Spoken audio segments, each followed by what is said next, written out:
Bien, continuamos. En el vídeo anterior hemos visto ya la idea de fasor, la definición de fasor. Hemos visto que las tensiones o intensidades pueden ir desfasadas y que por tanto necesitábamos alguna herramienta, nos íbamos al campo de los complejos, para poder representar esos desfases y esas magnitudes complejas. Bien, vamos a ver a continuación un poquito más, vamos a avanzar y vamos a introducir ya cómo manejar el concepto. Vamos a ir pintando por aquí el concepto de resistencia, es decir, si yo tengo una resistencia, pues ese tipo de impedancia, nosotros lo que habíamos visto es que tendríamos una fuente de alterna con un VDT, una intensidad circulando por nuestro circuito, y aquí nos encontraremos una impedancia. Vamos a ver esa impedancia, qué posibilidades podemos encontrar. La primera es que sea una resistencia. Entonces, si es una resistencia, esa impedancia, ¿qué le ocurre? Pues tendremos que una parte real y una parte imaginaria que va a ser cero. La resistencia, su parte imaginaria es cero. A esta zona de aquí, la parte real la vamos a llamar exactamente resistencia, por eso mismo. La parte real va a ser la resistencia y la parte imaginaria va a ser la reactancia. Por tanto, una resistencia por definición no tiene parte imaginaria, la reactancia es nula, más bien sería esto de aquí, y la parte real, que es la resistencia, toma un determinado valor. Ese valor es la R, la resistencia en ohmios que típicamente manejamos.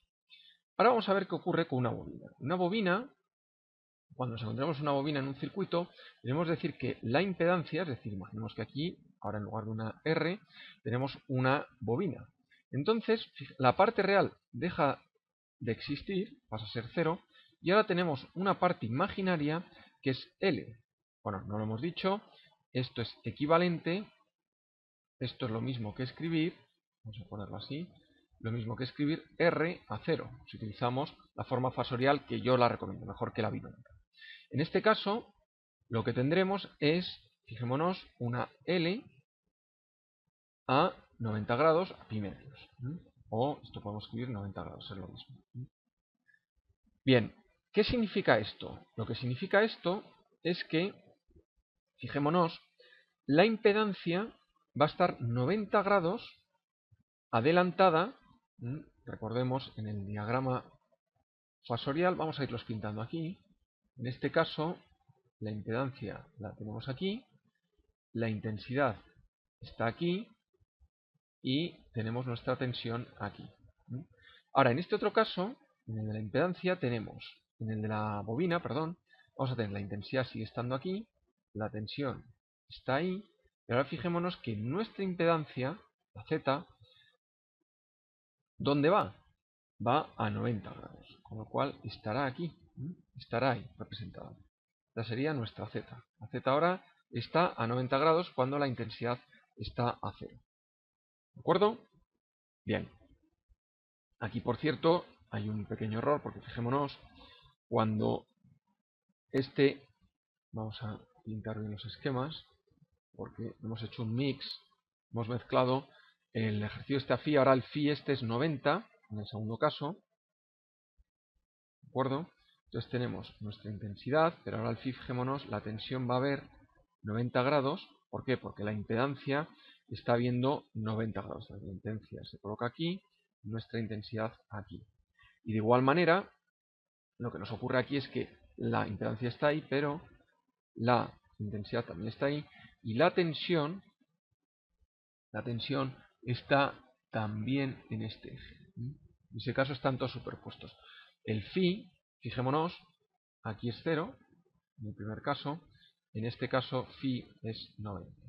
¿Nos damos cuenta? Entonces los diagramas fasoriales van quedando así, esa aplicación de lo que ya aprendimos en el vídeo anterior. Bien, y finalmente vamos a aprender, o vamos a ver, qué ocurre cuando tenemos un condensador.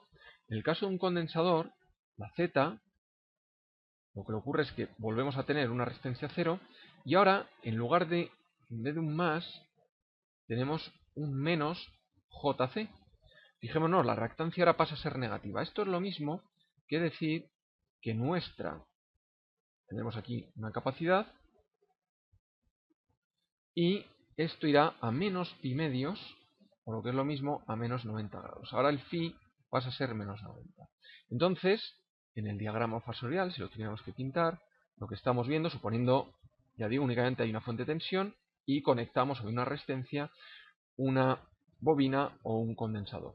Entonces ahora en este caso fijémonos que tenemos que nuestra impedancia está a menos 90, con lo cual la Z ahora está aquí, la intensidad, bueno, pues sigue yendo a 0, y ahora la tensión, fijémonos que la tensión va a quedar, porque en cualquiera de estos casos, no lo he hecho, pero sé fácilmente, la V, nosotros sabemos que es I por Z.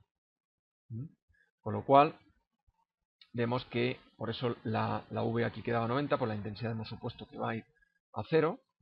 La intensidad va a 0 en los tres casos. Entonces, bueno, pues aquí vemos que la V sería la I a 0 por la L a pi medios. Entonces, utilizando propiedades de números complejos, sabemos que esto va a resultar la tensión IL a pi medios, se suman los ángulos. Y aquí tendríamos que nuestro I por Z sería la intensidad, si la intensidad va a 0, esta hemos dicho que va a menos pi medios, por lo tanto al sumarlas tendremos IC a menos pi medios. Con lo cual vemos que la tensión efectivamente aquí va hacia abajo también y tendrá un módulo que es I por C. ¿Nos damos cuenta ya? Tenemos un módulo I por C.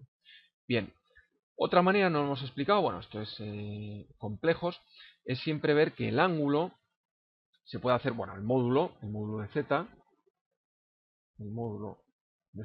esto ya es teoría de números complejos, es elevar al cuadrado la parte real más elevar al cuadrado la parte imaginaria, con lo cual da R. Ahí está. Y el argumento, recordemos siempre, se tiene que verificar que la tangente del ángulo, vamos a llamarlo alfa si queremos, o phi habíamos puesto, tendrá que ser igual a 0 partido por R, que en este caso efectivamente da el phi 0. Esto ya es teoría de números complejos. Es simplemente recordar cómo se pasa la forma binómica a la forma polar. Bien, pues entonces ya cuando nos encontremos una resistencia, un condensador o una bobina, sabemos ya cómo tenemos que representarlo de manera fasorial. Luego podremos tener diferentes combinaciones. Lo vamos a ver ya en el vídeo siguiente. Puede haber condensadores, bobinas en paralelo o cuestiones mixtas. Podemos tener una resistencia con una bobina. Pero bueno, ya es aplicar el cálculo fasorial básico que acabamos de presentar en este vídeo e ir presentando. Venga, seguimos en el siguiente vídeo.